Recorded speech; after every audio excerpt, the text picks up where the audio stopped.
Vamos lá, gente. Mais uma live. Estamos em live. Para começar a live, a gente nunca pode começar falando, né? Direto. Tem que primeiro saber se está online, outra vez você tem que acessar. Tudo bem, gente? Boa tarde. Obrigado mais uma vez. Estamos aí nessa segunda temporada de lives da Alice Wonders. Hoje, um convidado muito especial aí. Para quem não conhece a Alice Wonders, nós somos uma retail tech que gera dado para as experiências. A gente faz experiências com tecnologia, com arquitetura, muita sala imersiva. Então, dá uma olhada depois no nosso link aí no nossa bio e confere o nosso trabalho. Meu nome é Eric, eu sou e vamos lá. Temos aí um convidado muito especial, ele deve estar entrando aí. Chegou. E aí, pessoal, boa tarde. Tudo bem? Boa tarde. Esse é o nosso convidado de hoje, muito especial. Vou deixar o Ale. Obrigado. Que honra, obrigado pelo convite. Aí. Vocês me escutam bem aí, Ale, Eric? Tá ótimo, tá ótimo. Tá legal. Acho que melhor do que eu tentar te apresentar, você não se apresenta um pouquinho da sua experiência, da sua história, do seu momento atual, a gente tem um monte de perguntas para te fazer. Ale, eu tô te ouvindo um pouco baixo, o Eric achou que eu tô ouvindo bem. Então eu vou falar mais alto. Não, a gente tem, eu acho que melhor do que eu te apresentar, conta você um pouquinho da sua história, se apresenta, fala pra gente, né, conta da sua experiência, do seu momento atual, aí eu tenho um monte de perguntas para te fazer. Então, vamos lá. Bom, para quem não me conhece, bom, eu venho aqui de sou engenheiro de formação, né, mas nunca trabalhei com isso, ou seja, se eu pisei num chão de fábrica foi de passagem, né, em engenharia industrial. Passei já em trainee quando eu estive na Bayer. Passei por diversos segmentos, tá? Farmacêutica, automotivo, bens de consumo, tech, né? Minha passagem mais recente foi agora pela Intel, fiquei quase 9 anos na Intel. Antes de entrar aqui na Dell, onde estou hoje, comecei em fevereiro desse ano, para assumir ali o time de marketplace e varejo, né? Uma cadeira assim, não tem dia boring lá, não tem tédio, não existe. Ainda mais agora, a gente está aqui nessa semana de Black Friday, são war rooms e raw rooms discutindo ali como é que está o mercado, como é que está a temperatura do negócio, está subindo, está caindo, search, olhando vários indicadores. Mas sempre tive assim o pé ou em vendas ou em marketing, né? Mais em vendas do que marketing barra produto também. Então, sou assim apaixonado por consumo, por varejo, tanto como profissional como consumidor. Sou um consumidor ávido também, então vivo nos aplicativos ali, sou um bom shopper, posso falar. Boa. Marco, deixa eu, antes da gente começar o nosso papo, deixa eu avisar aí para quem está entrando aí na live e vai conferir essa live. Puta, eu acho que tem muita coisa legal que a gente vai conversar. A gente tem hoje o nosso livro aqui. Quem quiser concorrer a um livro, no final da live a gente vai sortear um livro. Então, quem não se cadastrou nos e-mails lá da nossa live, se cadastra agora que você concorre no final da live a esse livro. Quem já se cadastrou, beleza, já está concorrendo. E na verdade, quem vai apresentar o livro é o Ale, porque ele já leu esse livro, eu ainda não li. É o Poder. Esse livro é um livro que eu adoro, chama O Poder dos Momentos. Apesar do nome, não é um livro esotérico. É um livro científico, mas é um livro genial. É um livro que fala da estratégia de criar momentos inesquecíveis. Claro, não só em loja, mas a gente aplica na criação de momentos em loja, vale muito a pena, muito legal. Um dos aprendizados que norteia o que a gente faz na Alice Wonders foi tirado nesse livro. Você nunca cria momentos que são flat, né? Você faz uma coisa, você faz um monte de coisa incrível, a pessoa cansa, tudo fica igual. Então, a estratégia de criar momentos é oscilar e aí tem sempre uma entrada grandiosa, uma saída inesquecível, e aí a gente cria memórias, ler um livro. E até o que o Marco falou, né? Assim, adoro varejo, adoro consumo. Eu também adoro varejo, adoro consumo. Acredito no consumo até como modelo de negócio, né? Não sei se você já leu O Capitalismo Consciente, do John McKee, o dono do Whole Foods, né? Ex-dono, né? Agora é a Amazon. Mas assim, o cara tem uma visão sobre como as empresas e o capitalismo e o varejo, né, podem conviver de forma harmônica e trazer benefício para todo mundo, cara. É incrível. Mas é isso é um papo para depois. É Para depois a filosófico, gente falar mas desse livro. É, acho que tem muito aí. Até a gente também amadurecendo quanto consumidor, né? Acho que a forma que a gente consome hoje é totalmente diferente de como a gente consumia há 10, 15 anos atrás. Com certeza vai ser diferente. Não é questão de consumir mais ou menos, mas é o como você consome, né? É o como você compra, é o olhar para a cadeia, é pensar em logística reversa, quando você considera de quem que você está comprando, enfim. Enfim, eu sou suspeito aí para falar. Antes de fazer a primeira pergunta, continuando aí no que você está falando, antes a gente ouvia passar o pessoal passava o carrinho do recolhedor reciclado, aí passa o caminhão do reciclar o óleo, a gente recebe e-mail de empresas que reciclam eletrônicos agora, especializadas em fazer coleta, descarte e reciclar eletrônicos. Acho que é isso, circular, tem que ser circular em tudo. Empresas que fazem campanha de trade-in, por exemplo, para você realmente fazer a colaboração da cadeia da logística reversa de equipamento antigo, quando você está considerando comprar um novo e não simplesmente fazer um descarte inconsciente, né? Eu acho que isso tem que ser cada vez mais fomentado e faz parte do amadurecimento do segmento de consumo como um todo, né? Você tem, cara, empresas, startups fazendo aluguel de roupa, né? Enfim, e isso, assim, está começando, né? Tem que a gente vai ver.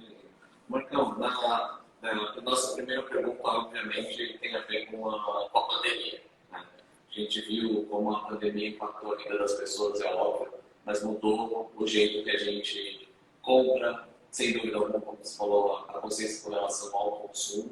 Mas no teu mercado, no mercado de tecnologia, como impactou, né? Sei lá, positivamente, negativamente? Qual é a tua visão depois desse ano do ápice até da pandemia? bom, Black Friday tá aí, né? O ano não acabou ainda, né? Olha, Vamos lá, tá falando pessoal, de vamos 2021, comprar. tá aí, né? Mas Não, mas acho que esse contexto, assim, Ale, olhando do ampliado, né, do escopo ampliado e indo para o micro, tá? Saindo do...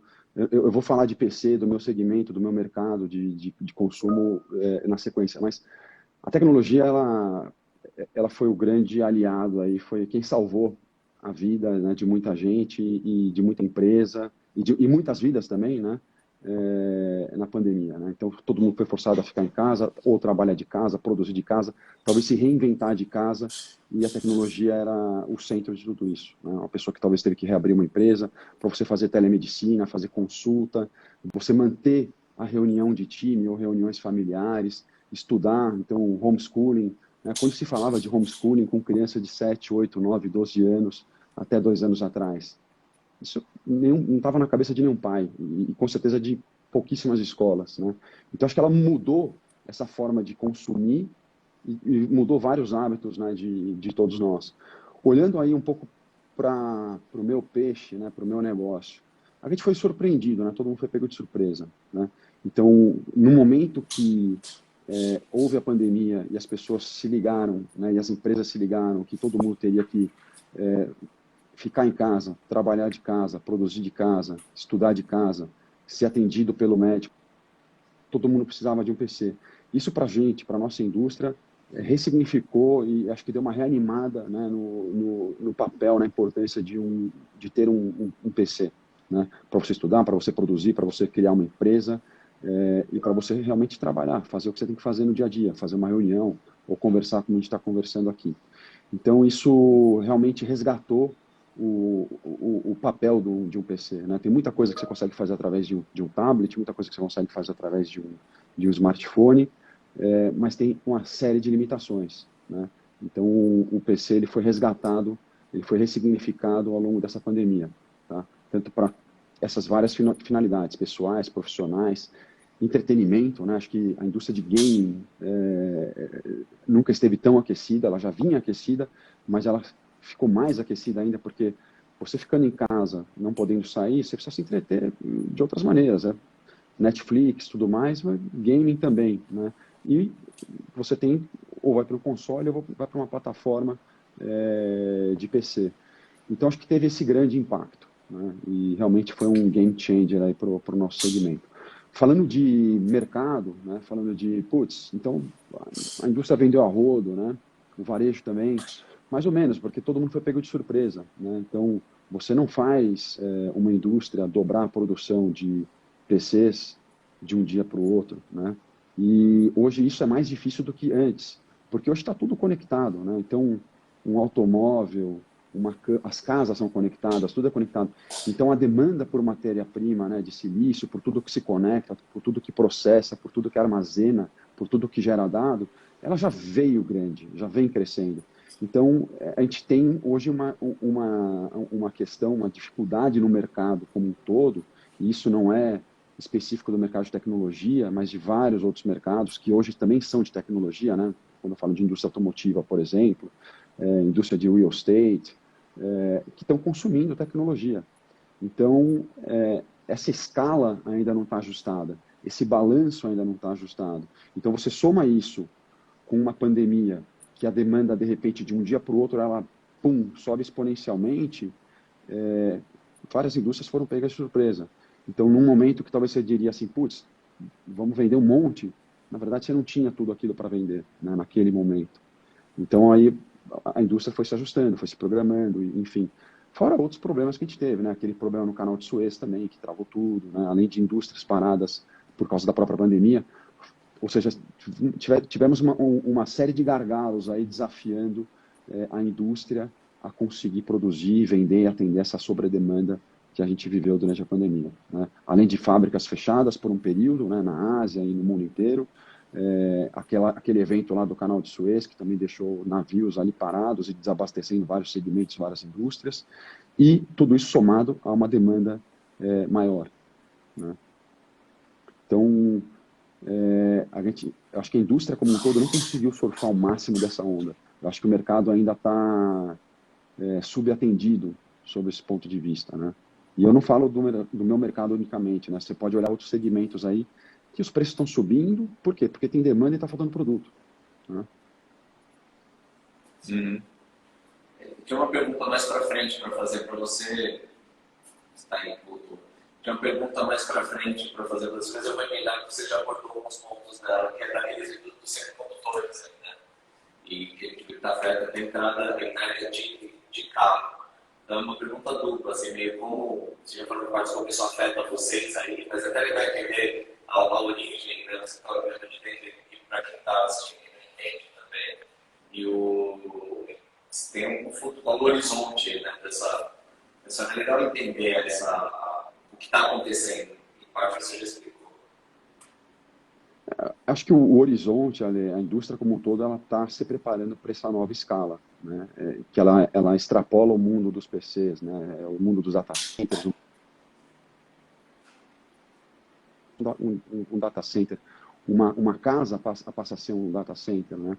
Então, a gente não sabe ainda o total potencial disso, a total demanda disso, mas o fato é que a indústria tem investido pesado, né, para aumentar o seu parque, né, a sua escalabilidade de produção. Qual que vai ser o balanço disso? Quando que a gente vai atingir um ponto de equilíbrio, um break-even disso? Aí seria muito especulativo, né, arriscar dizer, né? Eu acho que pelo menos no ano que vem a gente já fica numa situação mais confortável do que a gente teve na virada do ano passado e ao longo desse ano, tá? Eu acho que o segundo semestre do ano passado e o primeiro semestre desse ano foram bastante desafiadores. Eu acho que a gente está começando a ter uma normalização, até porque fábricas foram reabertas, né? As questões ali que eram gargalos, alguns foram mitigados. Mas a gente ainda tem essa questão de sobredemanda, a gente ainda tem outros segmentos, né, crescendo muito, de forma exponencial, e que vão demandar de matéria-prima que faz parte ali do microprocessador, de memória, de storage, tudo mais, né? Legal, Marco. Deixa eu te falar, a gente recebeu aqui uma pergunta, o Luiz perguntou, muito legal a pergunta dele. Você acha que no médio e longo prazo teremos um redesenho do supply chain global? Pergunta fácil. Fácil. Eu acho, cara, acho que precisa, né? Sim, precisa repensar o modo de supply chain global, né? Acho que a pandemia ela mostrou que a gente tem uma série de fragilidades aí, né? você depender de uma economia, por exemplo, né? Por exemplo, a China fecha as portas, e aí? Né? Todo o ecossistema chinês abastece 90,x% do mercado de economia. E você depender de uma geografia, né, de uma potência, óbvio, né, a gente também, o mercado, o mundo todo, tirou muito proveito disso, talvez por uma mão de obra mais barata, por uma tecnologia mais acessível e tudo mais, mas a que custo, né? Você vê que você gera uma relação de interdependência muito forte. Então, acho que o mundo, né, ele deve, de fato, repensar essa questão da cadeia de suprimento, né, de você ser um pouco mais diversificado, ser um pouco mais esparramado e não depender tanto de uma economia só. O Luiz está falando, né, estrategicamente é um risco sistêmico gigante, gigantesco, que a gente não mudar também é um risco, né? Sei que eu estou entendendo, aliás, qualquer mudança implica em risco, mas o risco pode ter um resultado benéfico ou não. Eu concordo com você, tem que mudar, Agora é um caminho difícil. E isso é muito profundo, né? Descentraliza isso. Isso é muito profundo, né? Porque aí você vai ter que discutir políticas públicas, questões tributárias, porque tem lugares que não são eficientes, tem lugares que não são competitivos, porque tem um legado de educação péssimo, tem uma complexidade tributária, não tem incentivo do governo para a produção. Ou seja, tem várias economias aí que precisam repensar e se desburocratizar para que elas sejam interessantes, para ter investimento de tecnologia, para que elas sejam economias alternativas para a questão de cadeia de suprimento mundial, quando a gente fala de tecnologia ou de outros setores.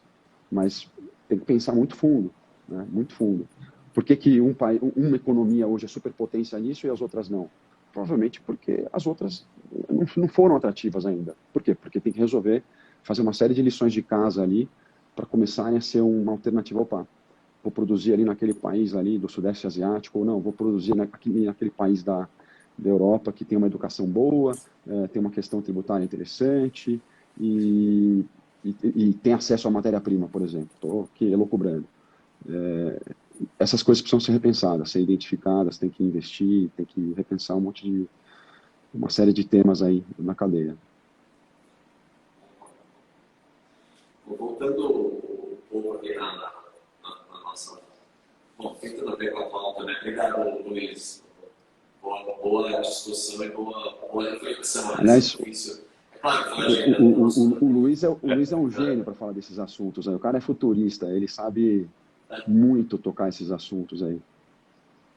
Então, Luiz, você é nosso problema. Tem que convidar você para uma live para falar disso. Está feito o convite. Vendo online, acho que, de novo, pensando na sua experiência toda, mas até onde eu lembro, é uma das pioneiras, né, em vender online e romper, trabalhar nesse canal, né, foi uma das pioneiras e com tecnologia, acho que pioneira de maneira geral, com tecnologia, então, também nem se fala, nem se fala. Teve alguns segmentos chegaram a subir 40%, crescer 40% das vendas. Como foi para vocês, né, esse ano aí? Como foi a venda online? Cara, assim, como eu falei um pouco antes, né, eu acho que poderia ter sido muito maior, muito melhor se todo mundo tivesse adivinhado que teria uma pandemia e que todo mundo tivesse se preparado, né, falando de logística, de supply chain, de material, de ter surfado essa onda no máximo. A real é que acho que nenhuma indústria no segmento conseguiu surfar essa onda ao máximo. Quando a gente fala de 40% aqui, Ale, podia ser 60%, podia ser 100%, podia sei lá quantos X, né? O que limitou esse crescimento foi realmente a falta de material, né? Então, esse 40% foi uma combinação, né? Na verdade, foi um gargalo, o que a indústria teve para ofertar naquele momento e o que a demanda estava puxando. Se tivesse mais material, tenho certeza que esse crescimento teria sido maior, tá? Então, sim. E tem outras coisas agora, né? Acho que falando aí de e-commerce, como você entrou, e olhando o que mudou, né? De um ano para cá, né? Um ano e meio para cá, vamos colocar aí 18, 20 meses de pandemia.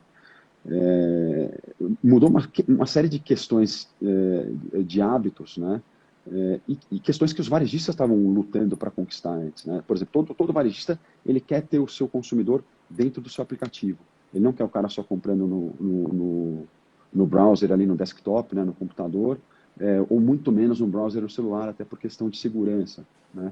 E aí eu lembro de ter tido reuniões com varejistas lá atrás, épocas pré-pandêmicas, e realmente um dos desafios deles era trazer mais gente para a base, né, para a sua base de aplicativo, e um outro desafio é as pessoas que estavam na base não compravam muitos produtos de ticket médio alto, né? Então, aumentar o GMV ali daquela plataforma era também um desafio. Cara, a pandemia catalisou tudo isso, né? Todo mundo ficou em casa, todo mundo tinha que comprar de maneira confiável, já que a pessoa não ia para o shopping, não ia para a loja, para o mercado e tudo mais. A maneira mais confiável era, de fato, o aplicativo. Então, esses aplicativos cresceram, né? Ou seja, a população que passou a consumir esses aplicativos aumentou bastante. E a pessoa aprendeu que dá para comprar de tudo, que ela desmistificou aquele receio de, putz, não vou comprar um refrigerador, uma TV ou um notebook através do aplicativo. E hoje compra, né? Isso foi um ponto. O outro ponto foi, a pessoa de casa, todo mundo, o cliente tem um senso de urgência, ele quer tudo para ontem, né? E o investimento em logística e tecnologia que foi feito, aí, principalmente por alguns players, aí, alguns lideraram muito, eu acho que Mercado Livre e Magalu são evidentes com relação a isso, investiram aí na casa de bilhão, na malha logística deles, em tecnologia e segurança, para você conseguir entregar um produto de valor, como um notebook, por exemplo, um televisor, um refrigerador, em 2 dias ou até em 24 horas. Né? Isso, antes de julho do ano passado, não acontecia. E hoje acontece. Né? E eu, como consumidor, aí eu me coloco na cadeira de shopper, eu tenho priorizado comprar sim. E aí, quando você conversa com esses varejistas que conseguiram criar esse ecossistema, né, esse avanço tecnológico e logístico, eles falam marcas impressionantes, que o fato de você ter o produto disponível para o consumidor em menos de 2 dias ou em 24 horas, acelera a conversão em taxa de 30%, 40%, sem você ter que abrir mão do preço, sem você ter que queimar o preço. Né? Então, essa é a nova milha, né? Fantástico. Legal.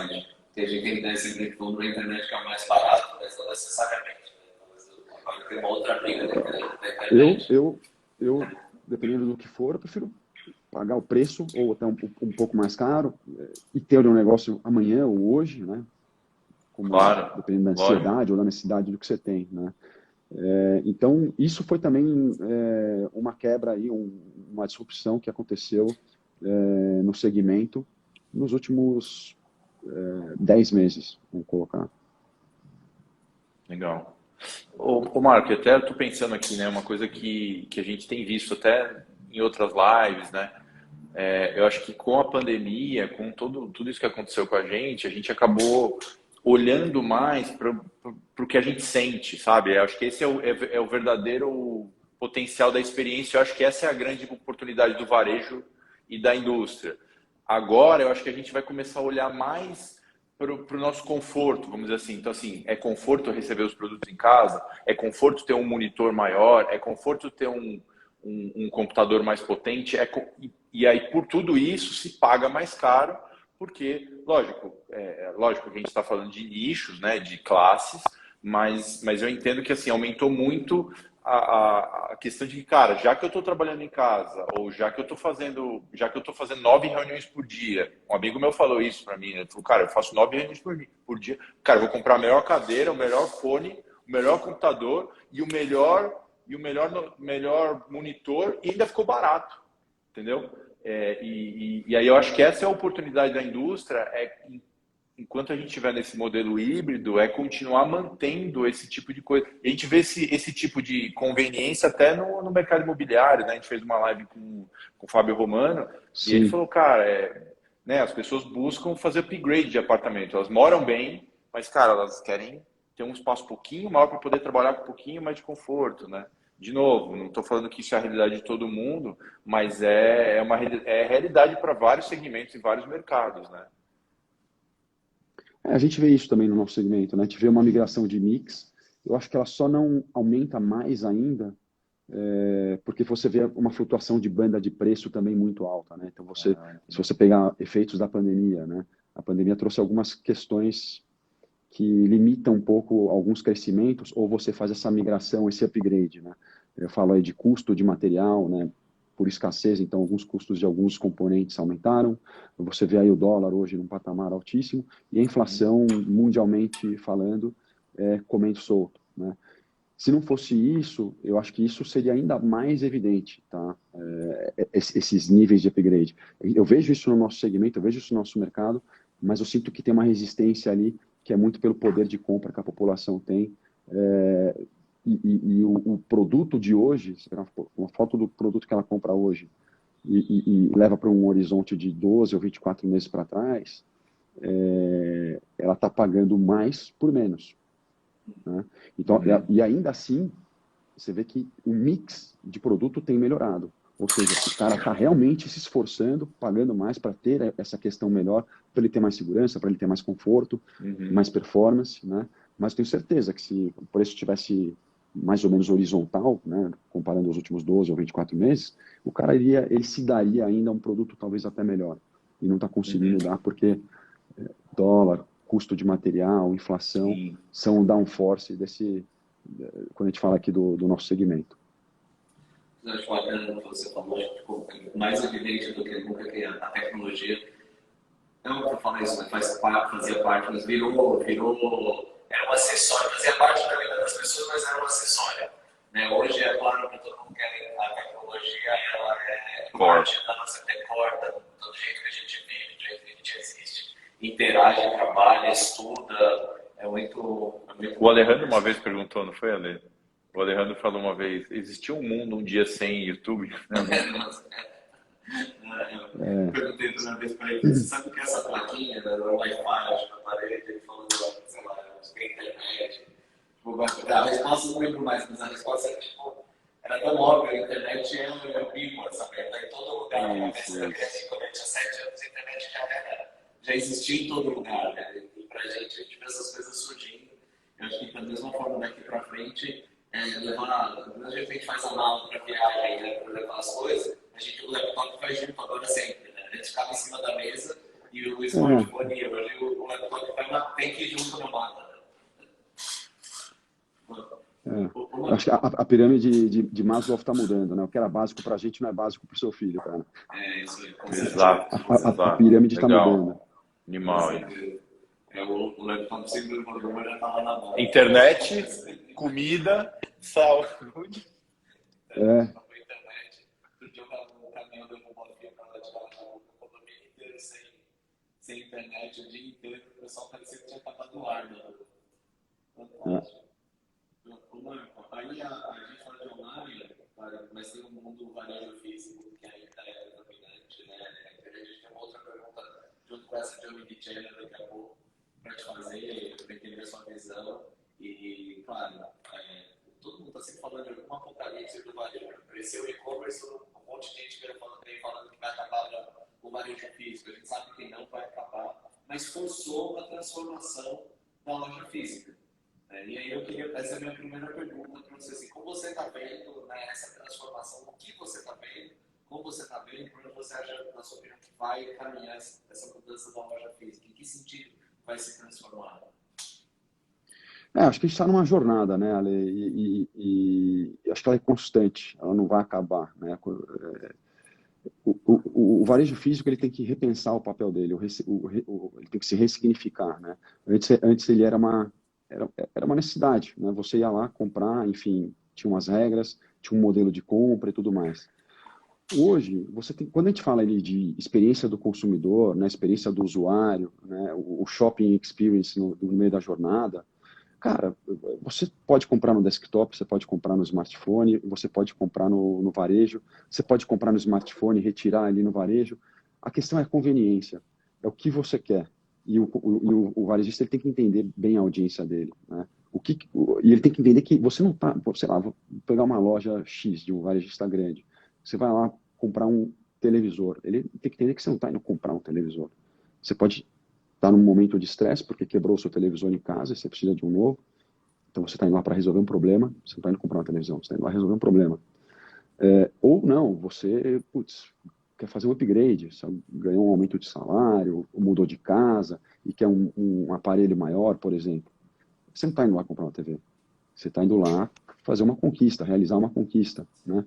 E acho que o mercado está começando a entender isso quando a gente fala de experiência. Como que o cara é recebido na loja, como que ele é tratado na loja, como os vendedores são treinados, como que ele entende o que essa pessoa está buscando, né? E aí é uma questão de propósito. Então, assim, acho que o varejo ele está fazendo isso, né? Ele está evoluindo, ele está crescendo, está se educando, cada vez se profissionalizando mais, né? E a gente percebe isso. Está lá? Eu acho que não está lá ainda, né? Mas é entender que o consumidor ele está em todos os lugares. Ele pode estar ali um dia na loja física porque ele quis dar uma volta, quis sair de casa, porque estava perto do trabalho dele, por uma questão de conveniência. Às vezes ele não quer estar ali, ele está com preguiça, ele quer comprar no aplicativo, ou ele não tem condição de sair naquele momento, mas em algum momento ele passa ali. E tem vários perfis de consumidores. Tem um cara que é mais esclarecido, um cara que já é um consumidor mais maduro, que já sabe exatamente o que ele está comprando, vai lá e compra. Ele só faz um screening de preço e prazo, né? Hoje prazo entra na cesta ali de tomada de decisão, tanto que é um trigger de conversão muito forte. Receber em 1, 2 dias faz uma baita diferença. Mas às vezes é um cara que quer passar numa loja, quer sentir ou ver o produto, ele quer tirar alguma dúvida, né? E aí esse tirar a dúvida também, ele tem que estar no físico e cada vez mais bem treinado, porque o consumidor também é cada vez mais instruído, né? Tem Google, tem internet, então o cara não pode ser um leigo, né? Senão ele pode ficar numa situação bastante ruim e causar uma experiência bastante frustrante ali para o consumidor. E também online, né? Hoje você tem visto aí cada vez mais empresas adotando o chat, por exemplo, para o cara tirar dúvida ali na hora. Às vezes o cara está ali no aplicativo ou no site e ele tem uma dúvida igual ele tem ali na loja. Só que, putz, antes você não tinha isso, né? O cara sai da plataforma, vai no YouTube, vê um videozinho, ou seja, você cria muita fricção. Então, acho que essa questão aí de experiência, seja no físico, seja no online, você tem que reduzir fricção, né? Eu acho que tem se caminhado para isso. Você tem que reduzir os pontos de fricção. A compra tem que ser um evento cada vez mais fluido, cada vez mais intuitivo e prazeroso, né? Ou seja, se você criar um ponto de fricção, um ponto de frustração, cara, você está perdendo um cliente, né? Você sabe que essa questão, acho que é até parte dessa próxima pergunta. Eu acredito também que o varejo físico não chegou ainda nisso, porque as ferramentas de mapeamento disso ainda não são estabelecidas, né? Quando você vai para o digital, você tem um histórico gigante aí de Google Analytics e outras plataformas que trazem dados para tomada de decisão importantes, né? Então, como que você enxerga essa questão de mapeamento de dados do varejo físico, né? Porque assim, a gente acredita que a hora que isso tiver disseminado e que os varejos e as indústrias tiverem capacidade de tomar decisão em cima de dados e não de achismos, né? Ou não de histórico ou cultura de varejo, a gente teve um projeto que o gerente da loja falou pra gente, aqui passam... aqui é o lugar do movimento. Vamos anunciar, aqui é o meu lugar premium que eu vou levar para a indústria. E a gente mediu isso com algumas, né, ferramentas que a gente tem, pedir que o outro lado tinha, sei lá, 10 vezes, 12 vezes mais potencial de venda. Então, como que você enxerga essa questão dos dados para análise do mundo físico aí? Como você acha que isso impacta nessa experiência? Eu acho que para tudo, né? Assim, para o mundo físico igual, porque o mundo online está mostrando isso. O mundo online ele te dá o acesso aos dados, né? Você consegue taguear e saber um consumidor por onde ele passa e se ele sai da tua loja vai para outra e tal. Então assim, o mundo físico está aprendendo isso com o mundo online, né? Porque antes o mundo online nem concebia isso, né? Uma empresa, uma rede de supermercado, ela criava um modelo, né, um layout de loja, por exemplo, acreditando que se eu puser a Coca-Cola lá no final, o cara vai querer comprar Coca-Cola, então ele vai passar pela fralda, vai passar por não sei onde. Cara, isso talvez fosse experimentado em laboratório e tudo mais. Só que a escala que o mundo online mostra, né, de comportamento, por onde você passa e tal, e como que você compra e como você é influenciado, acho que ele faz um convite para que você saia de um laboratório e você, de fato, coloque as ferramentas ali de medição, sensores, câmeras e tudo mais, dentro da sua loja, e aí você faz 5 lojas, 10 lojas, e você realmente começa dado, massa crítica, para você tomar a decisão. E, de repente, até quebrar alguns paradigmas, quebrar até alguns modelos, né? Você pode falar, putz, minha loja está com o layout totalmente errado, né? Então, e os dados mostram isso. Então, assim, acho que o convite que o mundo online faz para o físico é tomar a decisão baseada em dado. Como que eu vou fazer isso? Óbvio, não é de graça, né? Como é que eu vou ter uma câmera ali, um sensor ali, um software que coleta esses dados, que modela um gráfico para mim, um heatmap, que vê mais ou menos perfil de sexo, idade, horário de concentração, que produto ou que vitrine na loja teve mais engajamento, né? No mundo online a gente fala tanto de engajamento, quanto tempo a pessoa fica no seu site ou na sua página, não sei lá onde. Cara, no mundo físico tem tudo isso, é igual. É igual. Sim. Quanto tempo um cara para na frente de uma vitrine e fica ali olhando, ensaiando, desejando aquilo, pensando no produto, fazendo conta.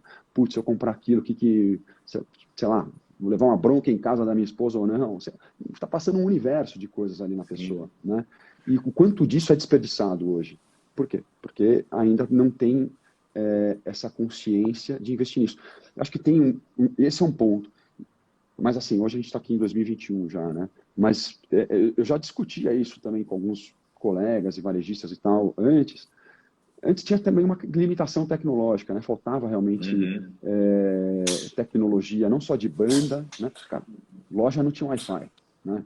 Vamos falar a verdade. E o cara não colocava Wi-Fi porque falava, o cara vai olhar o preço e eu vou perder minha venda. Esse é o ponto.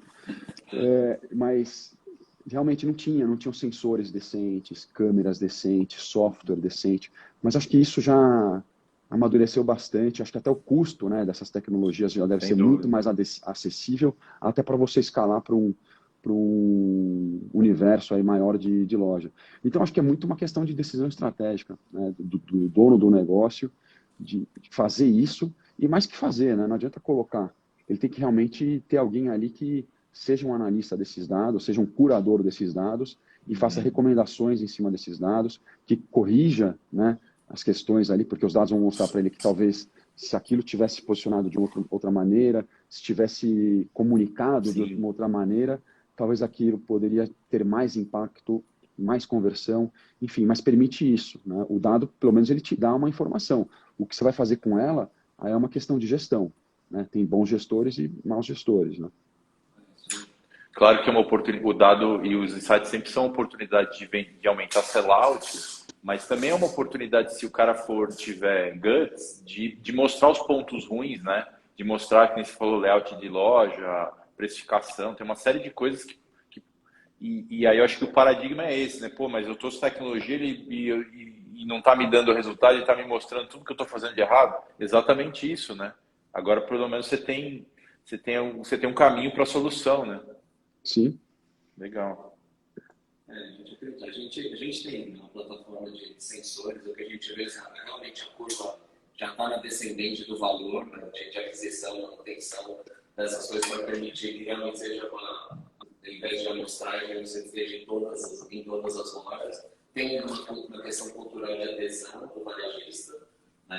A indústria, hoje a gente vê a indústria já mais preocupada em querer e desejando ter essa informação, enquanto o varejista ainda reticente, sente a dor, mas está tentando dar um jeito de alguma outra maneira. Eu acho que a gente está no caminho para isso, sem dúvida alguma, é um próximo passo gigante dessa evolução, dessa transformação digital que a gente tanto fala. Porque é impressionante, a gente viu coisas como o hipermercado, mesma marca, mesmo mobiliário, 2 lojas da mesma rede, Zona Sul de São Paulo, gráficos completamente diferentes.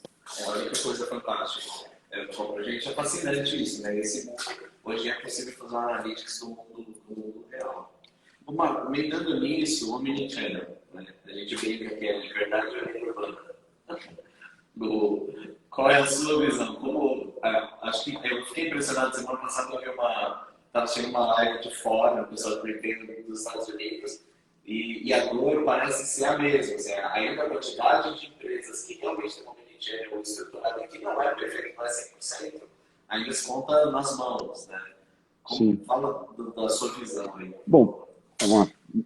Respondendo a pergunta, eu não acho que seja uma lenda urbana, eu acho que é de verdade, né? Eu acredito muito, mas eu acredito também que tem uma curva, né? De amadurecimento do mercado, da economia, de sistemas, de integração de sistema, de integração de gestão também, né? Muitos varejistas, por exemplo, hoje estão fundindo fazendo uma fusão da sua operação física e online, que até outro dia elas eram concorrentes. Então ela não era omni, estavam competindo com o outro, brigando preço, posicionamento. Então assim, e hoje já não. Então assim, eu vejo que está caminhando o mercado, o mundo, o meio de consumo, o varejo como um todo, o mundo de consumo, ele caminha para ser omni, cada vez mais omni, mas é aquilo que eu falei, assim, a gente não está lá ainda, acho que tem um momento, a gente tem um momento ali de curva, né, de aceleração, né, de amadurecimento, acho que vai levar mais um tempo, e aí vai passar por questão de cultura, né, mindset, gestão, questão também de tecnologia, né, tecnologia de adoção, plataformas que se conversem, que facilitem você ter uma gestão omni de um ambiente que antes era físico e online, separado, que na verdade eles não eram complementares, mas se conflitavam do que se complementavam, né? E no omni esses caras têm que se complementar, um tem que ser extensão do outro, né? E acho que o mercado está entendendo isso, está assimilando isso, depois de ter batido várias vezes cabeça, e começa a entender como tem que fazer. Passa por gestão, passa por mindset, passa por cultura, passa por tecnologia também. É uma coisa que é nativo digital, né? As indústrias, as marcas que são nativas digital, tem uma facilidade maior, né? Quando vai para o físico, já traz, não gera um outro canal, né? É uma continuidade, ao invés de abrir novas ramificações aí. E quem vem para o físico tem que entender ou conseguir catalisar essa mudança cultural também. Para o mercado, assim, olhando para um varejista, para ele sabendo trabalhar isso, né, e sendo eficiente, tem um time bem treinado, tem uma plataforma tecnológica que seja bastante fluida, que elimine pontos de fricção, ou seja, que a experiência do consumidor ali seja a mais fluida possível, é um golaço, porque vamos pegar uma loja física, cara, ele pode focar ali para ter no segmento dele alguns poucos produtos de profundidade, né, que são os volume runners dele, os caras de alto faturamento, que reduz o risco dele, porque ele sabe que aquele inventário dele vende rápido, né, e aí o fluxo de caixa dele vai trabalhar bem, e aqueles produtos que são mais difíceis de vender e tudo mais, cara, ele pode vender através de um marketplace dentro da loja dele, através do vendedor dele, que abre ali a plataforma, fala, olha, esse produto aqui eu não tenho na loja, mas eu consigo entregar na tua casa até amanhã, ou até depois de amanhã, e o cara vai comprar ali igual. Só que ele não tem ali, por uma questão de gestão, de logística, de custo de inventário, de giro, fluxo de caixa e tudo mais, que faz todo sentido, né? E eu acho que isso tem acontecido, tá? Assim, mas é tudo muito recente ainda, né? Às vezes o cara vai ali, aí tem que conectar, tem que entrar no site, aí comprar, aí o negócio trava, tem que ver o meio de pagamento que o cara quer fazer, que talvez ali naquele ambiente de marketplace não é exatamente o meio de pagamento que o cara queria fazer no ambiente físico. Enfim, as coisas ainda não estão tão integradas, então tem muito ponto de fricção, né? Uma coisa que impressiona ainda existe aquela história, você vê um negócio legal no site, cara, quero ver na loja física para ver se é isso mesmo. E a que chega na loja física ainda é mais caro do que online. E, obviamente, o vendedor não tem controle nem sobre isso, mas é frustrante para o cliente, do mesmo jeito. É frustrante para o cliente, aí ele pressiona o cara na loja física ali para vender pelo preço do site, às vezes o cara faz, às vezes o cara fala que não pode fazer. Realmente, eliminar os pontos de frustração, esses pontos de fricção, e fazer com que toda a cadeia, né, dentro daquele varejista seja de fato omni, é chave. A gente não está lá ainda, mas eu pelo menos do que eu tenho visto do mercado, assim, está caminhando para isso. E esse ano está muito melhor do que foi no ano passado e muito melhor do que foi nos últimos 3 anos, por exemplo. Seguindo na pergunta do migrar um pouquinho para tecnologias no PDV, né? O nosso mundo aqui é experiência na loja física. né? A gente aprendeu, a gente entendeu que com experiência digital a gente consegue captar dados, por exemplo, né? Mas nosso mundo aqui é tecnologia, Pedrinho, o nosso mundo é tecnologia, é experiência na loja física, mas é um monte de tecnologia lá. Hoje eu li falando um artigo sobre aplicativos cognitivos para ajudar o vendedor a aprender rápido sobre o produto, para ajudar o cliente na loja física. O que você está vendo aí dentro do seu lado no segmento de tecnologias que estão ajudando, engajando, aumentando venda, no ponto de venda? Você já citou, o vendedor pode abrir o web, o marketplace e vender. O que mais você tem visto? Se tem visto? Acho que tem assistentes, né? Assistente virtual para o próprio vendedor, às vezes para ele ter como se ele fosse, como se tivesse um manual ali de produto ali num aplicativo, porque o cara não vai ter tudo, né? E os produtos mudam cada vez mais rápido hoje em dia. Mas ele ter na mão, fácil, um lugar ali para ele acessar essa biblioteca e tirar aquelas dúvidas daquele cliente ali na hora, é crucial. Assim como você tem um chat dentro de uma plataforma, ou um WhatsApp dentro de uma plataforma, quando você está no mundo online para esclarecer dúvida, né? Eu acho que isso é um ponto. E outro ponto também, aí falando de questões de pagamento, né? É o cara ter ali na mão dele, fácil, todo o leque de formas de pagamento, ter autonomia. Acho que falta muita autonomia no ponto de venda para o vendedor. Eu acho que a gestão do varejo tem que entender ali, criar umas barreiras, né, de segurança, obviamente, para proteger a rentabilidade do negócio, mas acho que tem que criar uma banda de autonomia para o vendedor propor para o cliente a forma de pagamento, talvez um desconto, cupom, alguma coisa que aquele cara vai sair dali mais satisfeito, mais massageado, mas ele tem que ter esse leque, né? Eu acho que falta um pouco isso também. Sim. Pô, isso é genial, muito legal. Eu nunca tinha pensado assim. Tem tanta coisa que você pode incluir ali, além da garantia estendida, né? Que o pessoal forçando para vender, você pode sair muito mais feliz com às vezes uma coisa tão simples. Ao invés de vender, eu te dou a garantia estendida, pronto, sabe?